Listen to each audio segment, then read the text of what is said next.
Assalamualaikum warahmatullahi wabarakatuh. Perkenalkan, nama saya Salsa Fauzia dengan NIM 2404060090 Rombel 2 PKC.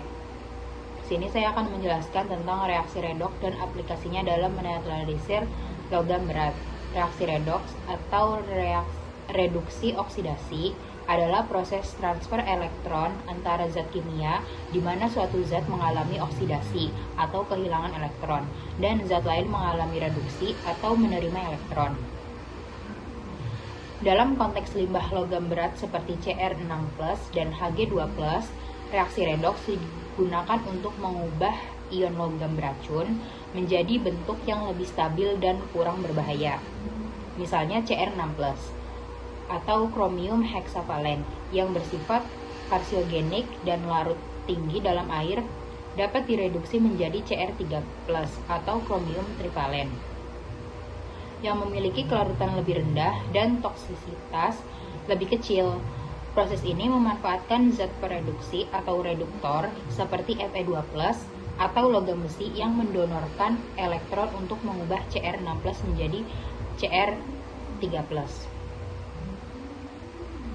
Kemudian, untuk identifikasi reaksi redoks pada contoh reaksi 1, CrO7-2- ditambah 14H+ ditambah 6 elektron menjadi 2Cr3+ ditambah 7H2O.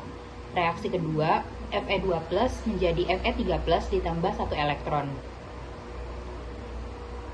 Untuk zat yang mengalami oksidasi dan reduksi, yaitu reduksi ion dikromat atau Cr2O7-2+ tereduksi menjadi Cr3+.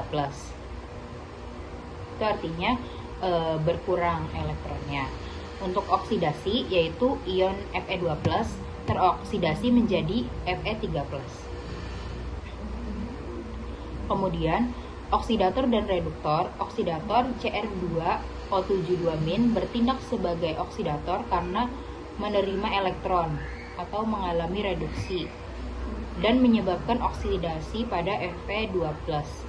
Reduktor Fe2+ bertindak sebagai reduktor karena mendonorkan elektron atau mengalami oksidasi dan menyebabkan reduksi pada Cr2O7-2-. Selanjutnya, alasan mengubah Cr6+ menjadi Cr3- yaitu karena Cr6+ sangat berbahaya disebabkan toksisitas tinggi atau bersifat karsiogenik dan merusak organ seperti ginjal serta sistem saraf. Kemudian mobilitas tinggi, mudah larut dalam air sehingga menyebar ke lingkungan dan masuk rantai makanan. Kemudian stabilitas lingkungan, Cr6+ stabil dalam kondisi aerob atau beroksigen dan sulit terurai secara alami. Tetapi sebaliknya Cr3+ lebih stabil dan kurang toksik, tidak bersifat karsiogenik dan lebih aman bagi organisme, serta membentuk presipitat pada pH netral basa. Cr3+ bereaksi dengan OH- membentuk endapan CrOH 3 kali yang tidak larut sehingga mudah dipisahkan dari air. Kemudian evaluasi metode reduksi atau alternatif lain. Metode reduksi contohnya yaitu penggunaan Fe2+.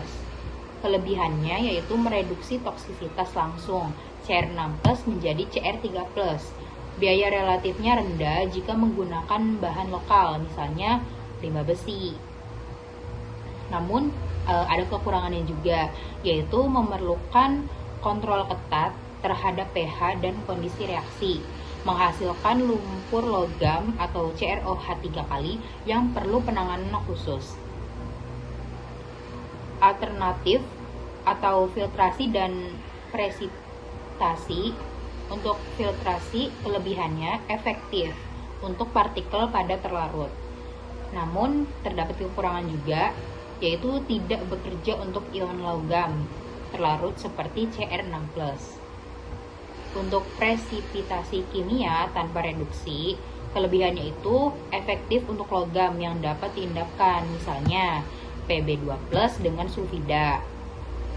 Kemudian kekurangannya, Cr6+ dalam membentuk anion CrO4 2- sulit diendapkan tanpa reduksi terlebih dahulu.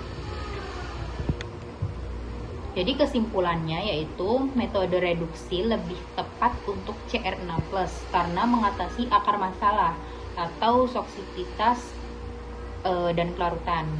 Sementara metode lain membutuhkan prakondisi tambahan. Kemudian, proses redoks dalam menurunkan pencemaran logam berat. Tahapan reaksinya yaitu reduksi Cr6+ menjadi Cr3+. Reaksinya Cr2O72- ditambah 14H+ ditambah 6 elektron menjadi 2 Cr3+ ditambah 7 H2O dilakukan dengan menambahkan reduktor Fe2+ logam besi atau sulfit.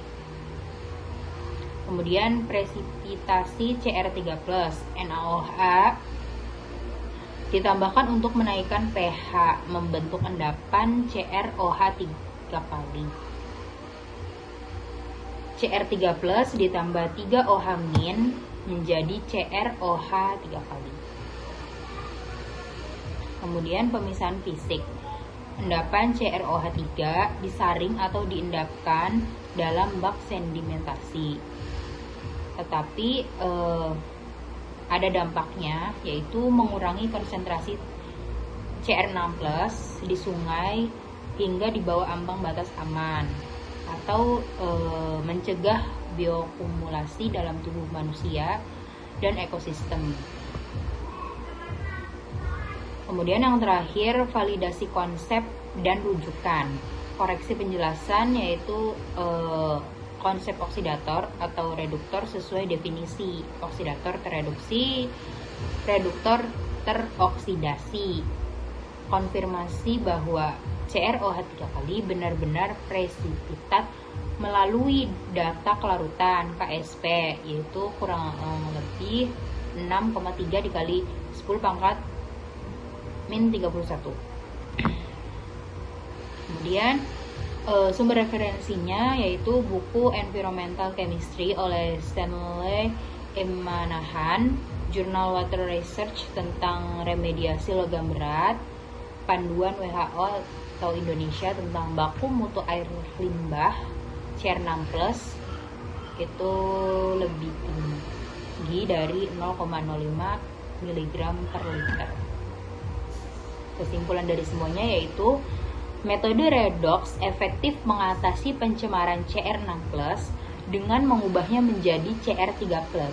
Diikuti presipitasi, pendekatan ini lebih unggul dibandingkan filtrasi atau presipitasi langsung karena menekan resiko toksisitas sejak awal. Namun, diperlukan pengelolaan limbah padat hasil presipitasi agar tidak mencemari kembali. Sekian penjelasan dari saya, kurang lebihnya mohon maaf. Terima kasih. Wassalamualaikum warahmatullahi wabarakatuh.